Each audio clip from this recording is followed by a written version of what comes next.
सन्माननीय व्यासपीठ आणि माझ्या जमलेल्या सर्व वरुणराज भिडे यांच्या प्रेमाखातर सर्व जमलेल्या माझ्या मराठी बांधवांनो, भगिनींनो आणि मातांनो,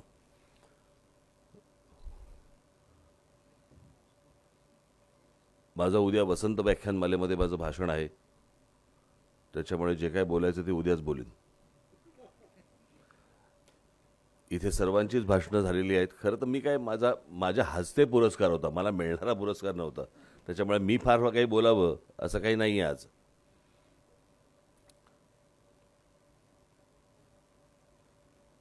ह्या कार्यक्रम संपल्यानंतर अजून काही कार्यक्रम आहे इथे? तर मला मगाशी असं वाटलं तर इथे लहान मुलगी आली, तिथे दोन लहान मुलं बसली आहेत, तिथे अजून एक त्याच्याहून लहान मुलगा बसलाय, हा बघा कडेवरती बसलाय इथे. तर मला वाटलं की त्याच्यानंतर काही वेगळा अजून काही कार्यक्रम असेल, कारण नाहीतर मग अशा कार्यक्रमांनाही एवढी लहान मुलं कशासाठी आणली मला माहीत नाही. घरी ठेवता येणार नाही म्हणून कदाचित असेल. कारण माझं असं एकदा झालं होतं. मी एकदा झाली त्याला आता 30 वर्ष झाली असेल. अकोले नावाचं एक गाव होतं आपल्या नगरला. तिथे रात्री माझी सभा होती. त्यावेळेला ते आचारसंहिता वगैरे झंझट लागलं नव्हतं आणि थंडीचे दिवस होते, भयंकर थंडी होती. आणि ते असं अकोले गाव असं वरती आहे आणि इतकी थंडी होती, मला कल्पना नव्हती इतकी थंडी असेल. मी तिथे वरती गेलो तर तिकडे आमचे सगळे लोक सगळे कानटोप्या बिनटोप्या घालून स्टेजवरती बसलेले, समोर जी काय लोक होती प्रेक्षक सगळे, ते सगळे घोंगड्या बिंगड्या घेऊन असे एवढे दिसत होते. मला प्रतिभादेवी पाटील दिसायच्या ना, त्या अख्ख्या झाकलेल्या असायच्या सगळ्या. मला काहीतरी त्या कबूतर वगैरे काढतील असंच वाटायचं.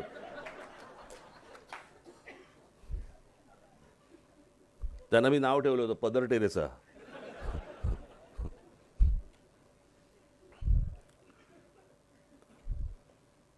आणि सगळे एवढेच दिसत होते मला की मी वरती गेलो, आपला तिकडे तावाने भाषण केलं. बरं, काही हसण्याच्या जागा असतात, टाळ्यांच्या जागा असतात, आतल्या टाळ्या वाजवत होते. फार तोंड उघडत नव्हते हसायला. आणि मी आपला साधा जब्बा लेंगा घातलेला हो. मग तिथे झेंडा आणि मी दोघेच जण फडफडत होतो. बाकी सगळे आतमध्ये आपले. सगळं माझं भाषण संपलं, सगळेजण राष्ट्रगीताला उभे राहिले, राष्ट्रगीत संपलं, सगळेजण खाली बसले. मला काय ना, म्हटलं काय रे सगळे परत का खाली बसले, नंतर पिक्चर आहे ना.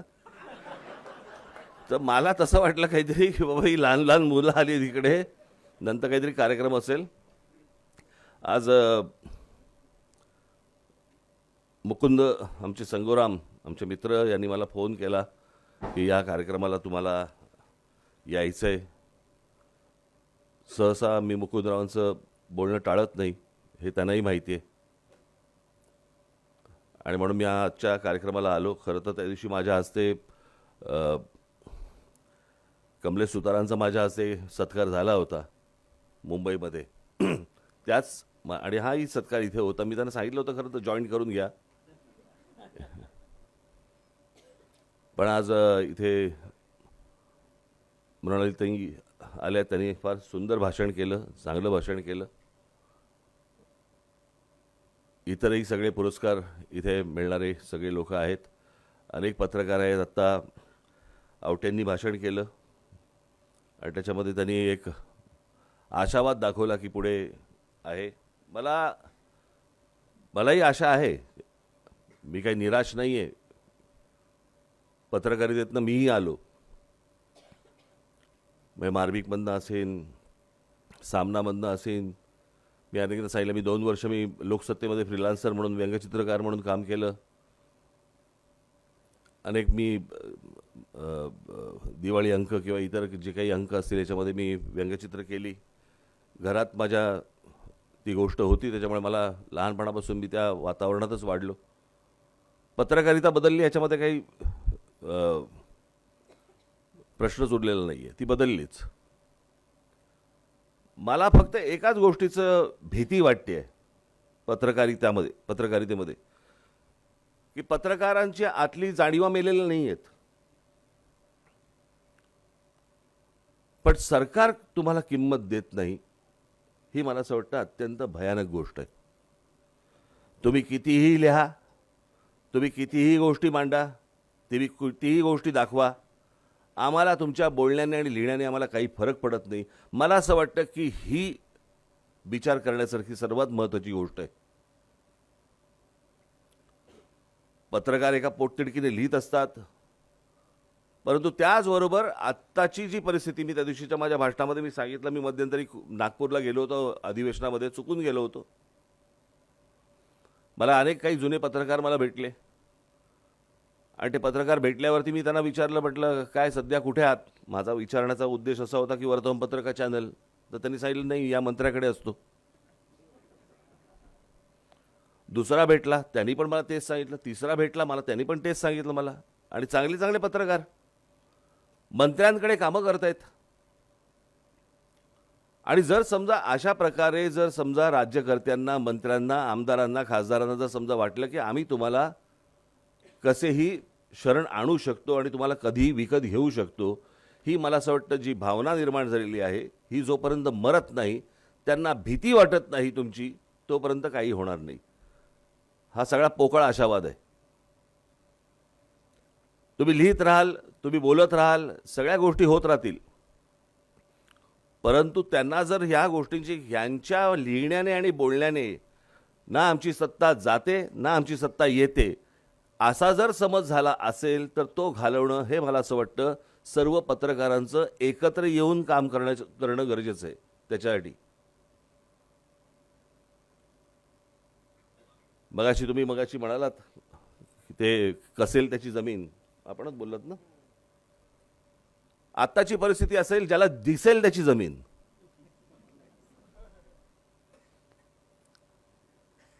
तुम्ही गेल्या 20 वर्षातली 25 वर्षातली माझी सगळी भाषणं काढून बघा, तुम्हाला हे सगळे विषय मी तेव्हापासून मी मांडत आलेलो आहे. माझं तर एक भाषण इथे पुण्यामध्येच झालं होतं, जवळपास त्याला आता एक 20-25 वर्ष झाली. आणि त्यावेळेला मी त्यांना म्हटलं होतं की मुंबईची वाट लागायला म्हटलं एक काळ गेला, पुण्याची वाट लागायला वेळ पण जाणार नाही. आज अवस्था बघा पुण्याची. 5-5 पुणे आहेत. मूळ पुणे वेगळं, मग अजून त्या सिंहगडच्या इकडचं वेगळं, अजून दुसरीकडचं वेगळं, सगळीकडची वेगळी. काही त्याला आकार ना उकार ना काही. आणि तुम्ही मगाशी म्हटलं त्याप्रमाणे की बाबा एका दिवसामध्ये पाणी तुंबलं आणि मग सगळं पाऊस पडला आणि पाणी तुंबलं, होणारच आहे ते. याचं कारण कोणाचं लक्षच नाही आहे. मी नेहमी सांगत आलो की 4 प्रकारच्या जमिनी असतात.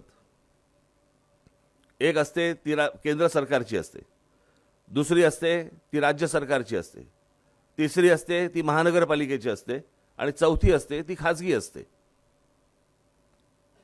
आज मुंबईमध्ये समजा तुम्ही आलात तर तुम्हाला हजारो एकरची गोदरेजची जागा, तुम्हाला लँड तुम्हाला दिसेल त्या विक्रोळी आणि या सगळ्या भागामध्ये. हजारो एकर आहे. एक झोपडं दिसणार नाही त्याच्यावरती तुम्हाला. केंद्राच्या, राज्याच्या आणि महानगरपालिकेच्या सर्व जागांवरती झोपडपट्ट्या कशा काय झाल्या, अनधिकृत बांधकामं कशी काय झाली, याचं कारण त्याला आईबापच नाहीये. कोणत्याही राज्यकर्त्याला, कोणत्याही आमदाराला, कोणत्याही खासदाराला, कोणत्याही नगरसेवकाला हे माझं आहे, हे माझ्या शहराचं आहे, हे माझ्या नागरिकांचं आहे अशी भावनाच नाहीये. जे आहे ते आत्ता ओरबाडून घे. पुढचं कोणी बघितलंय मला कळतच नाही. मला ही ती जी फ्रेज आहे ना, काय पैसे कमवले त्यांनी, 7 पिढ्या बसून खातील, 6 काय अपंग निघणार आहेत का, की सगळी जबाबदारी तुझ्यावर टाकली आहे. इतके नालायक निघणार आहेत तुझे 6 जण.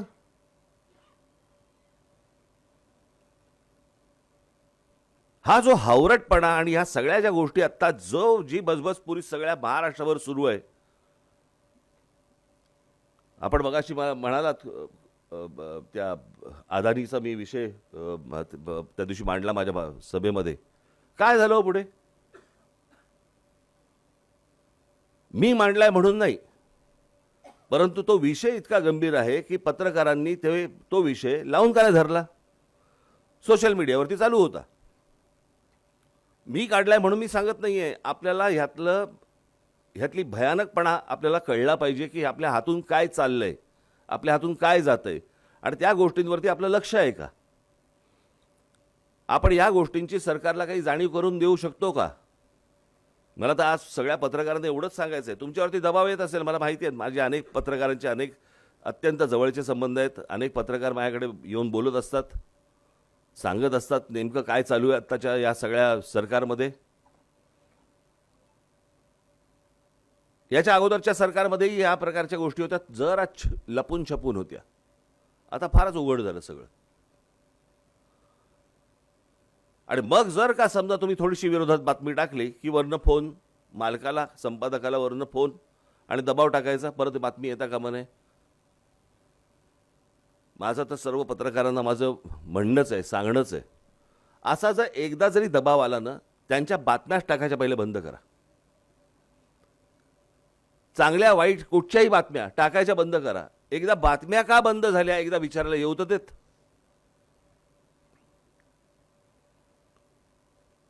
नाहीतर फक्त आपल्या ह्या असल्या कार्यक्रमांमध्ये फक्त सांगायचं आम्ही चौथा स्तंभ आहोत. कसला स्तंभ? काय करायचं त्या स्तंभाचं?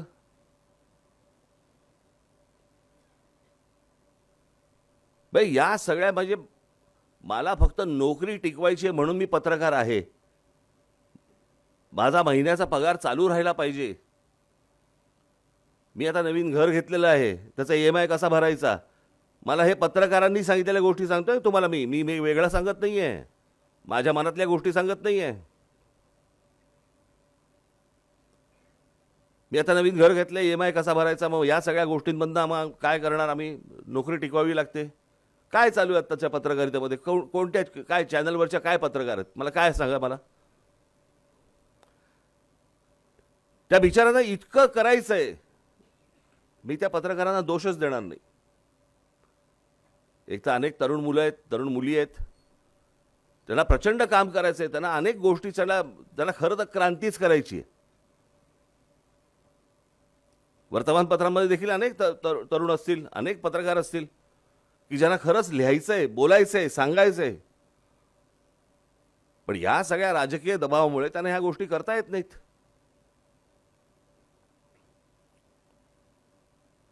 मग त्यांनी काय करावं? आता ताई तुम्ही मगाशी सांगितलं शाळांचा विषय. महाराष्ट्रामध्ये मराठी राज्यकर्ते मराठी शाळा विकतायत कसे आणि ह्याच्या मागे नेमकं कोण आहे एकदा काढा तर. आपल्याला असं वाटतं की महाराष्ट्रातले राज्यकर्ते शाळा विकतायत. हा शाळेचा विषय नाही आहे, हा जागेचा विषय. महाराष्ट्रामध्ये फक्त लँड विकणे, जागा विकणे एवढाच फक्त धंदा सुरू आहे.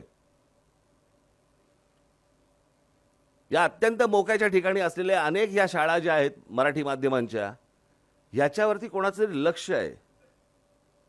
हे लक्ष असल्याशिवाय मंत्रालयामध्ये कुठची फाईल हलत नाही. कोणाला तरी ह्या जागा पाहिजेत. आपल्याला असं वाटतं मराठी शाळा बंद करतायत. मराठी शाळा नाही बंद करत आहेत, ते त्यांना जागा हव्यात. त्या मला असं वाटतं आपल्याला एक काहीतरी गोष्ट दाखवली जाते, सांगितली जाते. आता सोशल मीडियासारखी गोष्ट मी माझ्या भाषणामध्ये मी सांगितलं, सोशल मीडिया हा वाईट नाही आहे. सोशल मीडियावरच्या ज्या काही गोष्टी येतात मला असं वाटतं त्याच्यामध्ये गुंतून पडू नये. कारण कुठच्या या सगळ्या राज्यकर्त्यांना हेच हवं आहे. IPL मध्ये गुंतून पडा, 2020 गुंतून पडा, अजून कुठच्यातरी कॉन्सर्ट आली, अजून कुठच्यातरी गोष्टी झाल्या, ह्याच्यामध्ये सतत गुंतून पडा. सरकारला प्रश्न विचारू नका, राहा त्याच्यामध्ये. इंस्टाग्राम सतत उघडा आणि बघत बसा. याच्यामध्ये तुम्हाला सगळ्यांना गुंतवून ठेवायचं आणि मूळ प्रश्नांकडे दुर्लक्ष करायचं. आत्ता साधी जी गोष्ट आहे, आपण आता डिलिमिटेशनचा आत्ता विषय निघाला होता, बरोबर आहे, आणि मग तो नेला कुठे की महिला आरक्षणाला बघा सगळ्यांनी कसा विरोध केला. महिला आरक्षण तर 2023 साली झालंय. 33% महिलांना आरक्षण द्यायचं हे बिल पास झालेलं आहे 23 सालीच. आता महिला आरक्षण आलं कुठून? परंतु ते ज्या पद्धतीने यायला पाहिजे होतं वर्तमानपत्रातनं, चॅनलमधनं, एकदा आलं, दुसऱ्यांदा आलं. हे जे मोर्चे काढत होते, या मोर्चे काढणाऱ्या जी लोक होती त्यांना मला असं वाटतं पत्रकारांनी विचारायला पाहिजे होतं 2023 साली काय झालं, मग तुम्ही आता मोर्चा का काढतात.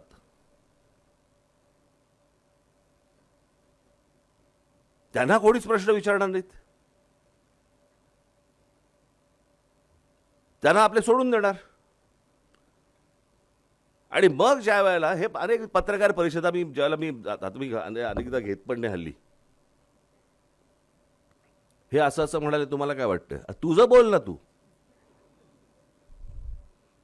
ते काय म्हणाले ह्याची तुला काय घेणं घेणे.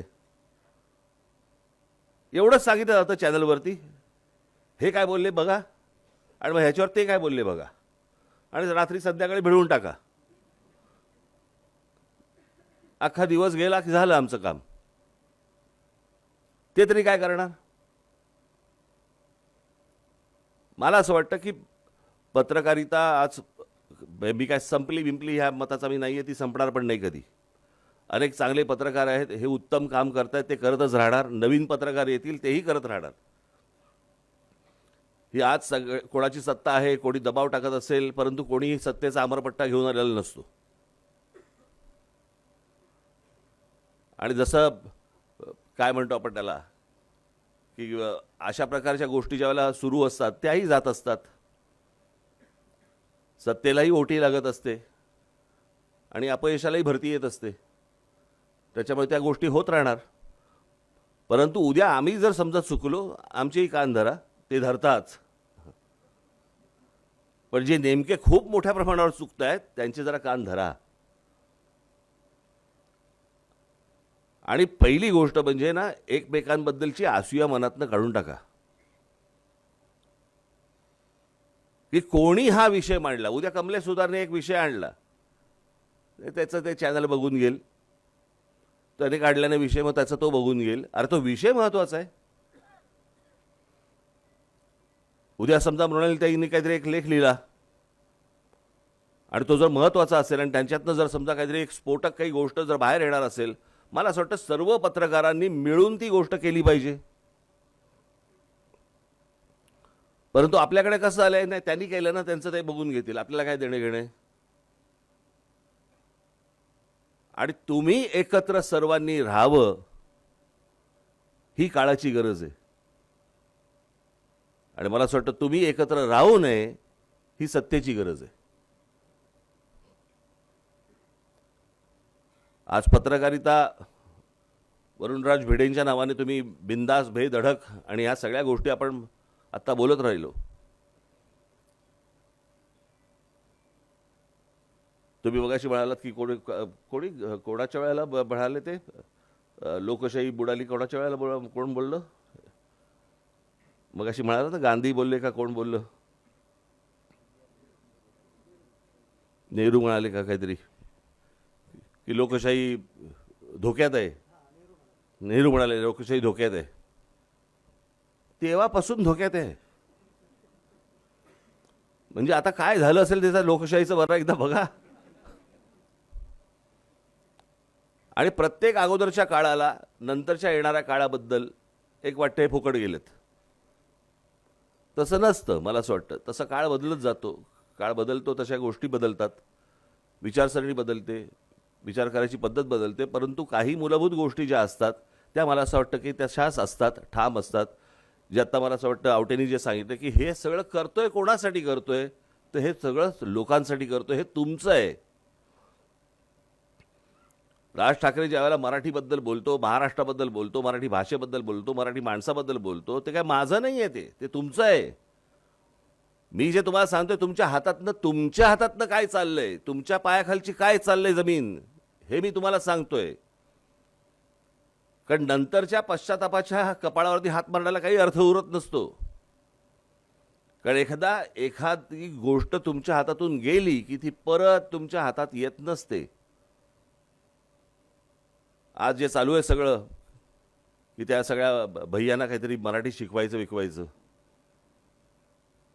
मराठी शिकवायचं, उद्या पत्रकारिता येतील मराठी शिकून, तेव्हा तुम्ही काय कराल?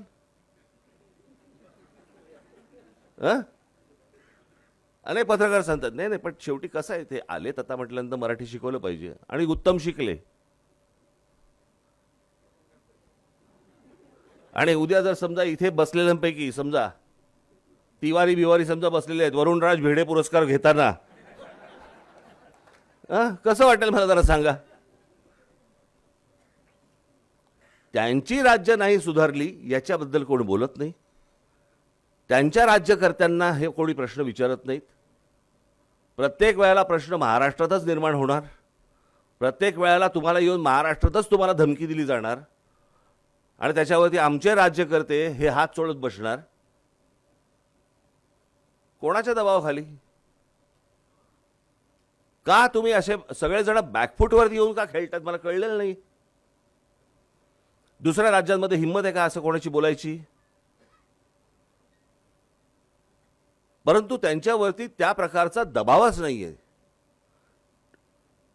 आज ही गोष्ट त्यांनी तामिळनाडूमध्ये करून दाखवावी, बंगालमध्ये करून दाखवावी, लांब कशाला गुजरातमध्ये करून दाखवावी. या मी गुजराती नाही बोलणार, हिंदीच बोलणार, करून दाखवावी. हे तुमच्याच नाकावर टिचून येऊन का बोलतात? याचं कारण मी अनेकदा बोलत आलोय, जिथे जमीन भुसभुशीत असते ना तिकडेच घुशी होतात. घुशी खडकात नाही होत. खडकात